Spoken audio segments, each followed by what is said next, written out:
벌써 네 번째 시간이 되었어요. 이렇게 끝나가니까 뭐 학생들처럼 이렇게 기쁘십니까? 저 학생 때는 이렇게 끝나가면 기분 좋아하고 그러는데 오늘 네 번째 시간은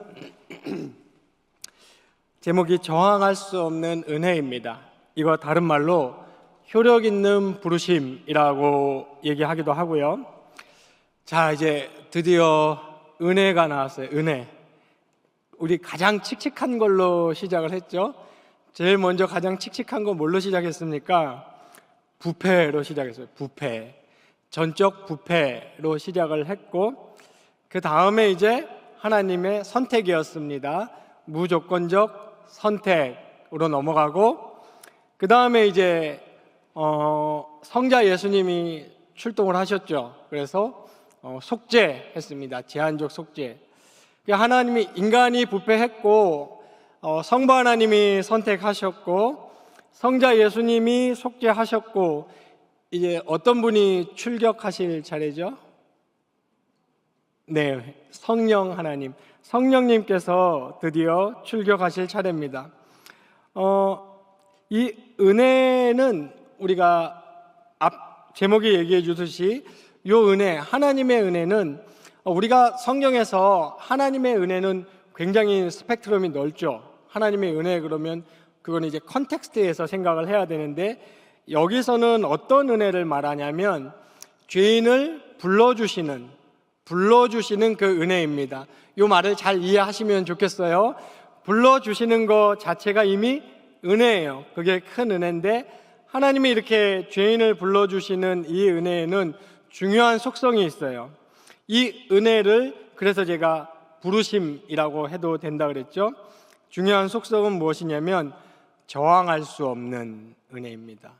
또 다른 말로 우리가 부르심이라고 표현한다면 효력 있는 부르심입니다.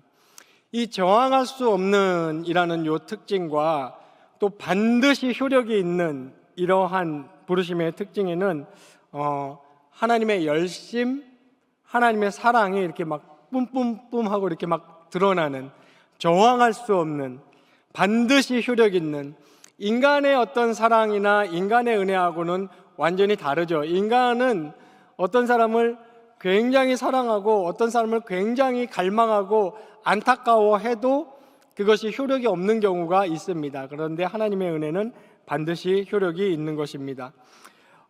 여러분 구원의 역사, 저 지난 시간에 제가 설명드렸던 구원의 역사와 오늘 좀 이따 할 겁니다. 구원의 서정 혹은 구원의 순서, 요거 이제 지난 시간인가요? 제가 얘기했던 거 기억나십니까? 구원의 역사라는 거는 하나님께서 시간과 공간이 존재하기 전에 우리가 소위 창세 전이라고 부르죠. 그때부터 시작해서 천지 창조를 이루시고 이렇게 인간의 구원을 쭉 이루어 오신 이제 이스라엘이라는 국가를 통해서 예표하시고 예수 그리스도가 직접 오시고 십자가와 부활로 성취하시고 그 예수 그리스도의 터 위에서 앞으로 있을 재림까지 이 전 시공간의 역사적 의미가 이제 구원의 역사, 소위 말하는 우리 신학자들이 구원의 역사라고 부르는 것입니다. 그런데 오늘부터 할 거는 이제 구원의 서정, 구원의 순서인데 구원의 순서라는 게 무엇을 의미하냐면 우리 인간 안에서 일어난 일을 의미합니다.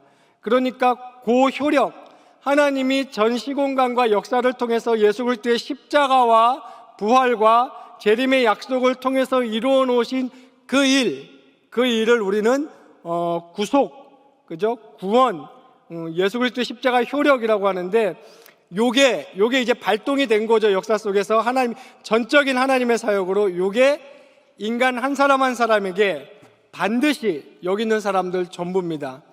저를 포함해서 이미 한 사람 한 사람에게 아주 집요하게, 아주 성실하게, 효력 있게, 실패 없이, 저항할 수 없게 일어난 그 일을 오늘 얘기하려고 하는 겁니다. 그래서 그 특징 중에 하나가 거부할 수 없는, 저항할 수 없는 은혜로운 하나님의 구원의 은혜입니다. 얼마 전에 제가 우리 집 애들하고 짜장면을 이제 중국집에서 요리를 시켜 먹었어요. 저희 집에 이제 늘 밥 해주시는 분이 갑자기 사라지셔가지고 저희 셋이 이제 중국집에서 탕수육이랑 맛있는 거를 시켜 먹었어요. 다 먹고 치워야 되니까 제가 이제 나는 돈을 냈으니까 빠지겠다. 그때 우리 아들이 나는 가져왔으니까 빠지겠다. 거기가 이제 배달이 안 되는, 저희 아파트 바로 앞에 있는 집 배달이 안 되는데요. 근데 저희 딸이 남았잖아요. 딸이 나는 같이 먹어줬잖아, 영광인 줄 알아 이러더라고요. 근데 그 말이 제 마음에 와닿았어요. 그래서 제가 그 말에 큰 은혜를 받고 혼자 다 치웠다는 아름다운 얘기가 있습니다. 그때 제가 거부할 수 없고 이상하게 논리나 합리나 이치 같은 거는 사라졌어요. 그냥 직관적으로 맞다, 그래, 그런 느낌이 들면서 아주 기쁜 마음으로 치웠습니다.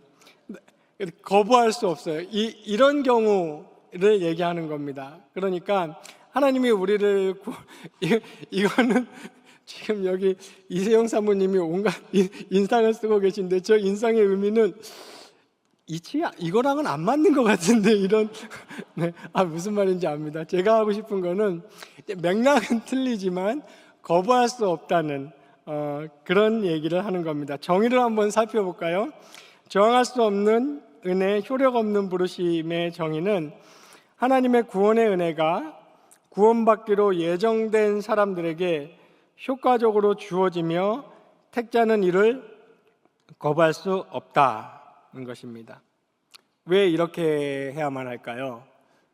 은혜를 주시면 될 텐데 그냥 여기 은혜 하면서 제시하시거나 베푸셔도 됐는데 왜 하나님은 반드시 찾아가셔가지고 저항할 수 없는 신적 역사의 방식으로 반드시 효력이 있고야만 많은 방식으로 이 은혜라는 것, 이 부르심이라는 것을 행해야만 했겠습니까?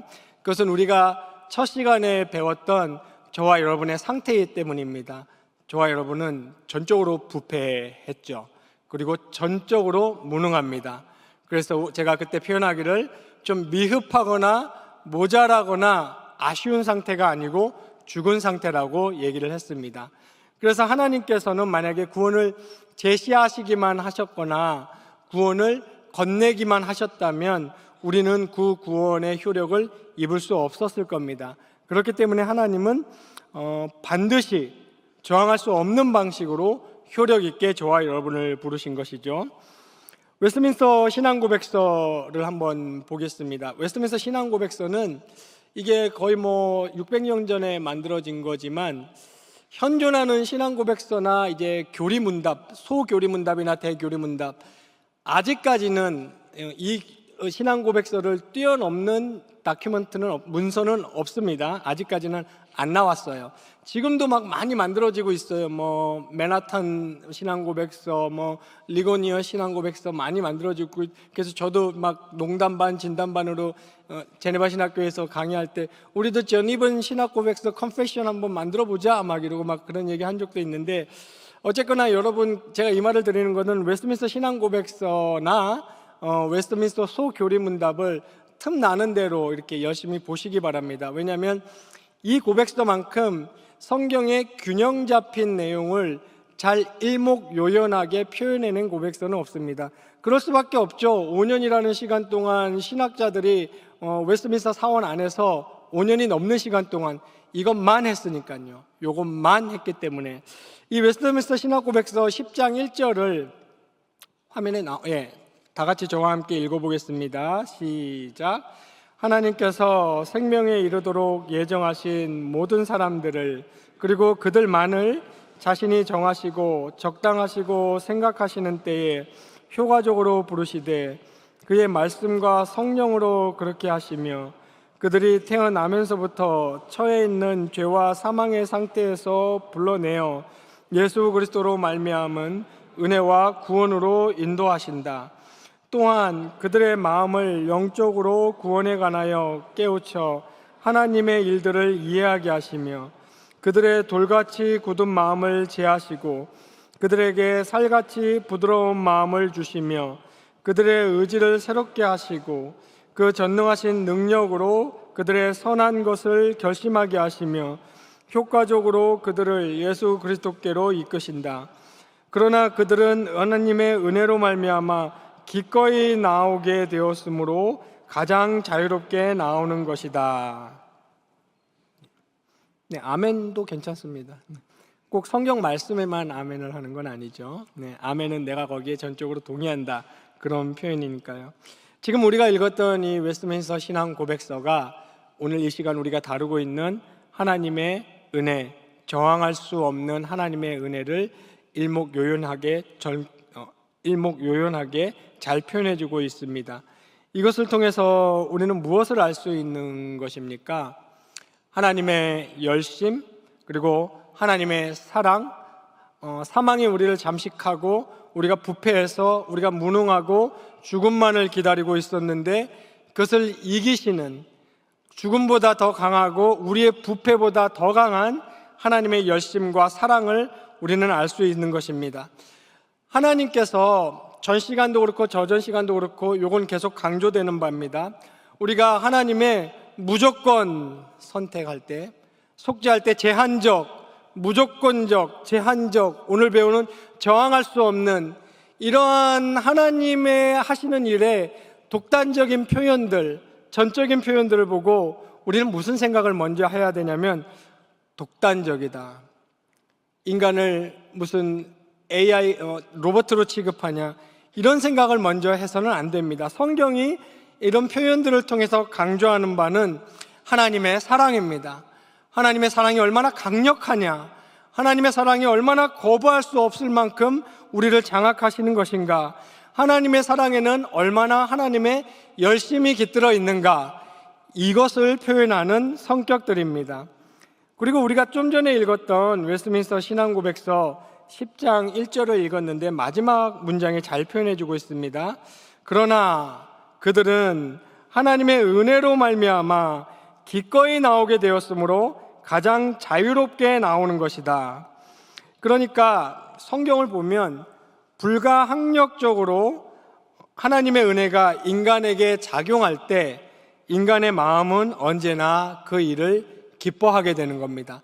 불가항력적이라고 해서 마치 인간은 거부하는데, 인간은 그렇게 싫다고 하는데 하나님께서 억지로 기어이 은혜를 막 쑤셔 넣는 그런 모습이 아니고 하나님의 섭리와 그리고 하나님의 능력과 하나님의 권능으로 그리고 그 하나님의 정교하심으로 기꺼이 자유롭게 기쁨으로 그 은혜를 받게 하면서도 거부할 수 없게 하는, 불가항력적이고 자유롭고 거부할 수 없고 기쁜 이런 일을 하시는 분이 하나님이고 이런 은혜를 우리에게 주시는 분이 하나님인 것입니다.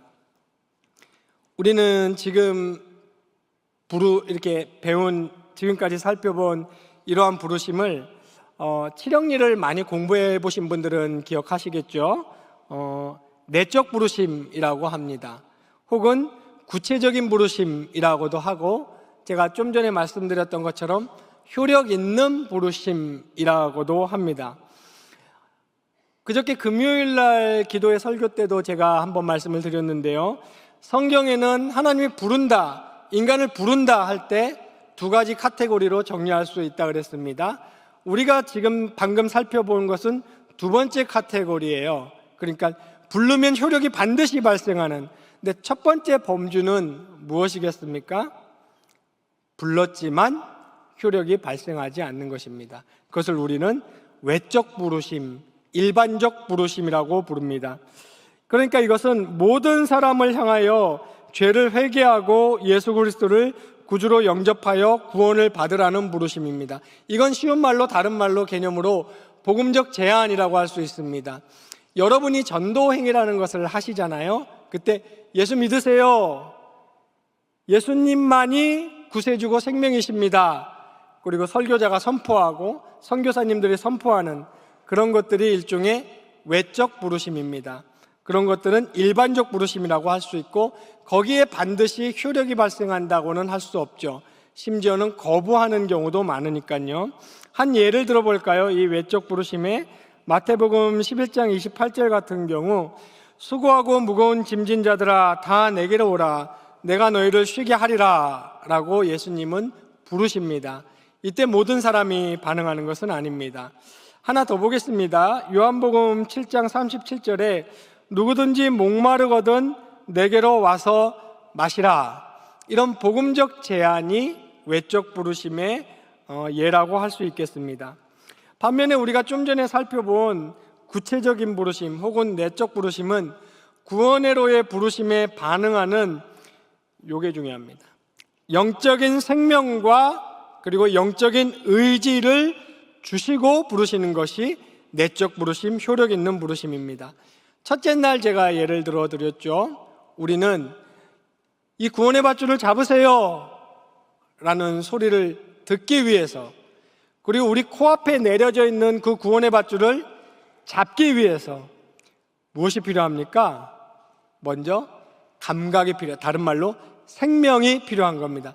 생명이 먼저 있어야 그 소리도 듣고 그 밧줄도 보고 잡을 의지도 생기는 겁니다.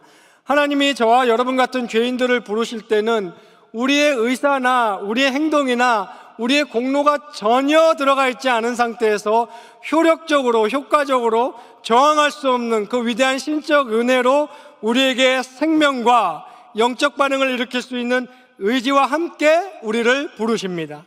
이것이 효력 있는 은혜의 내적 부르심입니다.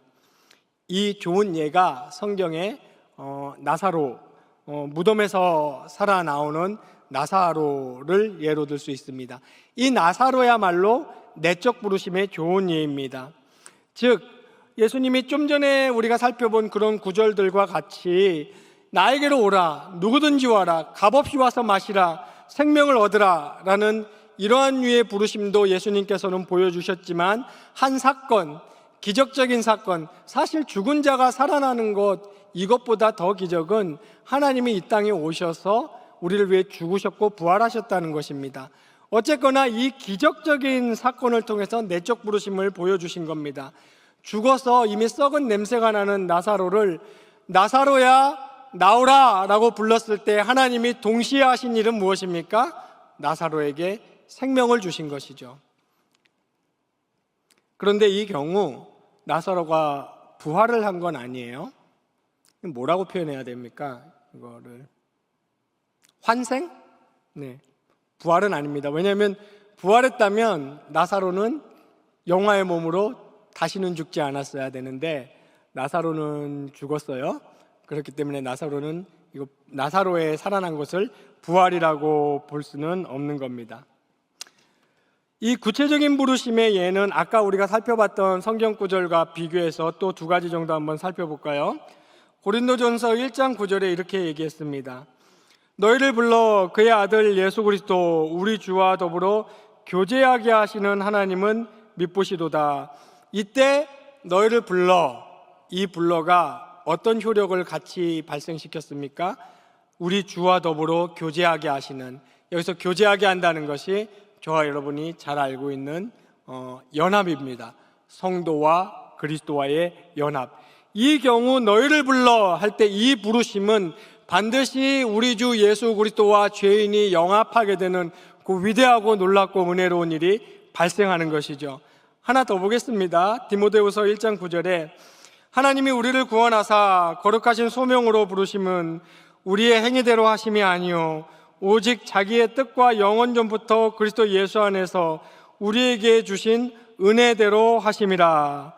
이때도 거룩한 소명으로 부르심, 그리고 우리를 구원하심이라는 효력을 갖고 왔는데, 여기는 아까 제가 설명했던 중요한 요소를 핵심 추가적으로 설명해 주고 있는데, 우리의 행위대로 하심이 아니요 라는 것을 바울이 첨가했습니다. 제가 아까 설명했던 내용이에요.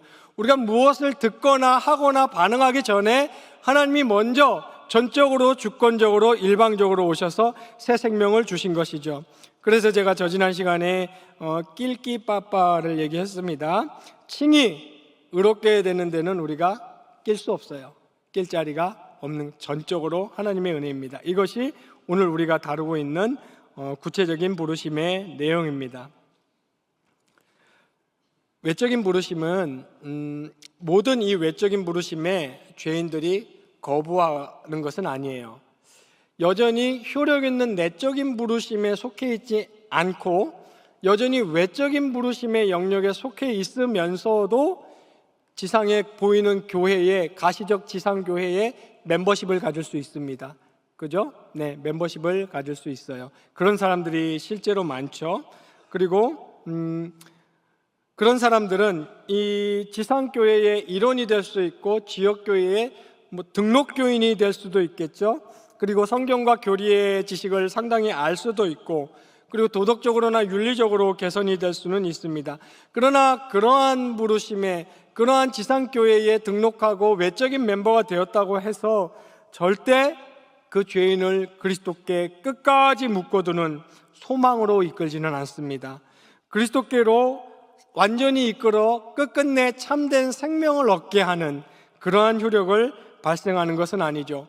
그리고 그러한 외적 부르심에 남아있어서는 결코 우리 안에 있는 영적인 병을 치유할 수 없고 그리스도 안에서 승리할 수 없습니다. 그러므로 제가 오늘 각 기관장 연간 사업 발표 때도 얘기했고, 그리고 지난주 우리 SFC 동기 수양회 때도 얘기했고, 제가 수시로 강조하겠지만 중요한 것은 내가 하나님 앞에 1대1로 대면하는 것이, 대면하고 인격적으로 깊이 내 머리가 아니라 내 가슴으로 내 온 영혼이 하나님을 만나고 하나님을 사랑하고 하나님을 좋아하고 하나님을 즐거워하고 하나님을 기뻐하는, 이것이 중요한 것입니다. 그래서 제가 오늘도 당부드린 거예요. 그 각 기관 임력원들에게 교회 일 열심히 하는 거 너무 감사합니다. 저 진심이에요. 감사하고 앞으로도 1년 내내 열심히 하시고 그렇게 충성하시고 봉사하십시오. 그러나 교회에서 분주하게 맡긴 일을 잘 처리해내고 이번 행사와 사업으로 좋은 결과물을 냈다고 해서 내가 꼭 신앙생활을 잘하고 있다고 장담할 수는 없는 거예요.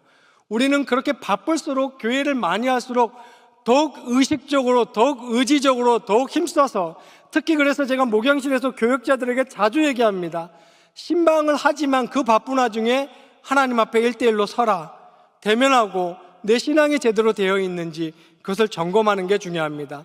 그러므로 여러분들도 내가 그냥 교회의 멤버십으로 너무 오래 머물러 있는 외적 부르심의 특성의 영역에 머물러 있지는 않은지, 아니면 내 영혼이, 내 존재가, 나의 영혼 존재 깊은 곳에서 하나님과 교통하고 있고 하나님을 갈망하고 있고 정말 하나님을 즐거워하고 있고 내가 하나님과 연합되어 있는지를 늘 살펴보셔야 돼요. 그리고 그것을 애쓰는 것, 그 시간을 갖는 것, 어떻게 해서든지 그 시간을 갖는 것이 내적 부르심의 효력을 입은 사람들이 살아가야 하는, 살아가는 모습입니다. 그래서 제가 이런 말씀도 자주 드렸어요. 정 공간이 없고 시간이 없으면 출근 전에 잠깐, 퇴근하고 아파트 주차장에 차를 세워서 차 안에서라도 하나님과 1대1로 대면하셔야 됩니다. 조용히, 깊이 있게, 가능하시면 눈을 감고 하나님을 찾고, 아무런 얘기가 안 나오고 아무런 생각이 안 들면 주여 그러면서 하나님을 기다려도 괜찮아요. 그런 시간을 여러분은 반드시 가지셔야 됩니다. 그것이 내적 부르심을 입은 사람들의 모습이고 모양입니다. 그래서 성경은 이렇게 외적 부르심의 모습과 내적 부르심의 모습을 아주 자주 정확하게 그리고 구체적으로 대조시키고 있는 것이죠. 그리고 또 이 외적 부르심에 중요한 기능이 하나 있어요. 외적 부르심은 효력이 있지 않는 부르심이지만 효력이 있는 내적 부르심으로 가는 관문 같은 것입니다. 무슨 말인지 쉽게 이해하시죠? 전도를 듣고 성경을 읽고 설교를 듣고 그런 외적 부르심을 통해서 내적 부르심으로 나아가는 겁니다.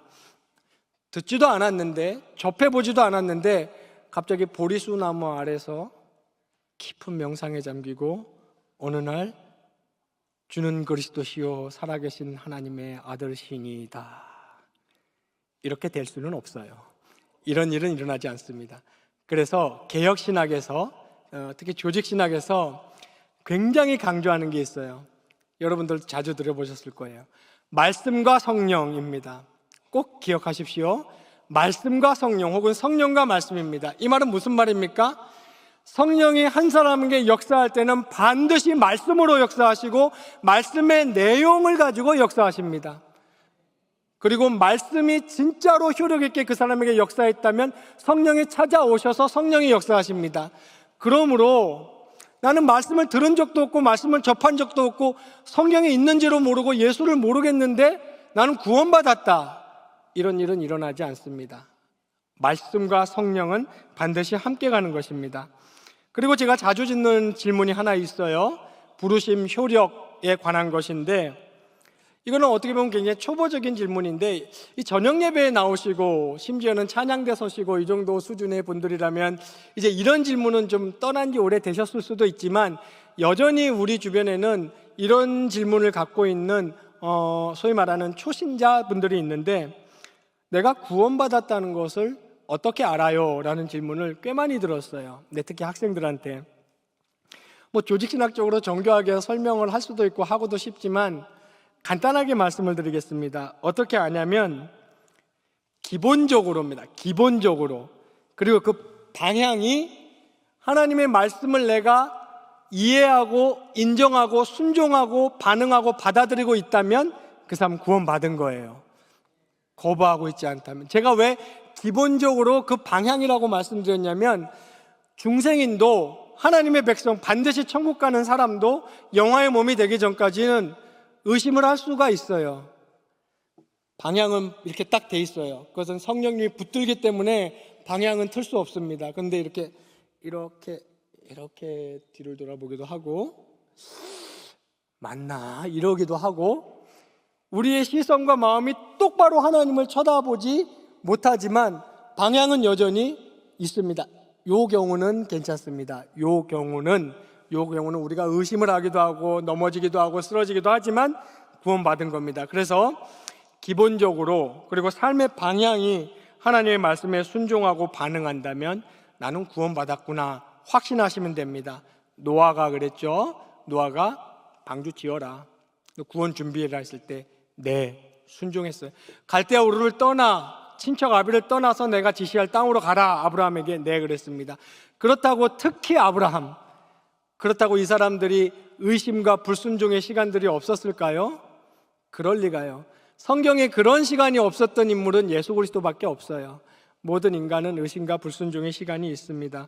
그러므로 내가 기본적으로 삶의 방향이 하나님을 향해 있다면 나는 구원인이구나라는 것을 확신하시면 됩니다.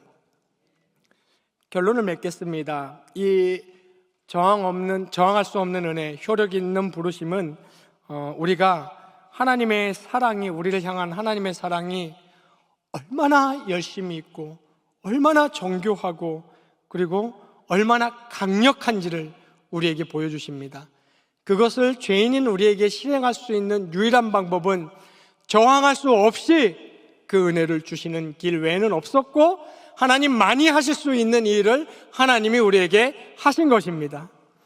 그리고 이 하나님의 저항할 수 없는 이 은혜, 우리가 천국 가서도 누리게 될, 우리를 한시도 떠나지 않는, 우리의 둔한 감각이 그것을 잊었을 때에도 우리를 떠난 적이 없는 그 하나님의 은혜가 저와 여러분의 삶에 기쁨을 주는 것입니다.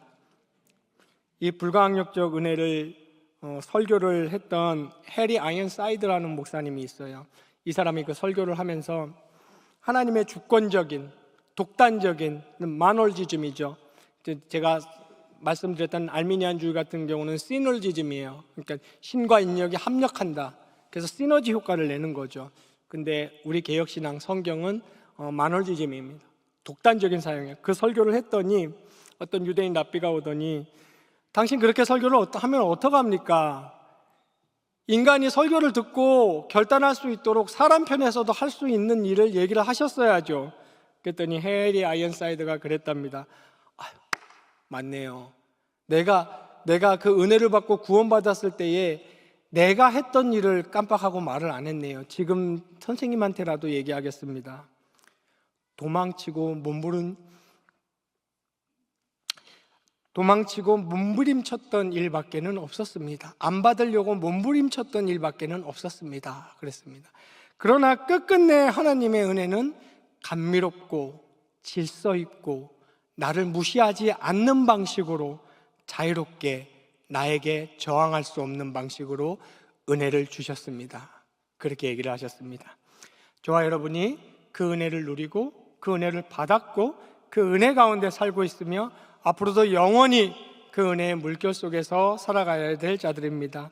우리 오늘 네 번째 시간에 배운 이 하나님이 우리를 얼마나 저항할 수 없는 방식으로 효력 있게 우리를 불러주셨는지, 이 하나님의 위대하신 작정과 사랑과 열심과 정교함에 늘 찬양과 감사와 함께 구원인의 삶을 살아가시는 경양의 모든 성도님들 되시기를 주님의 이름으로 축원합니다.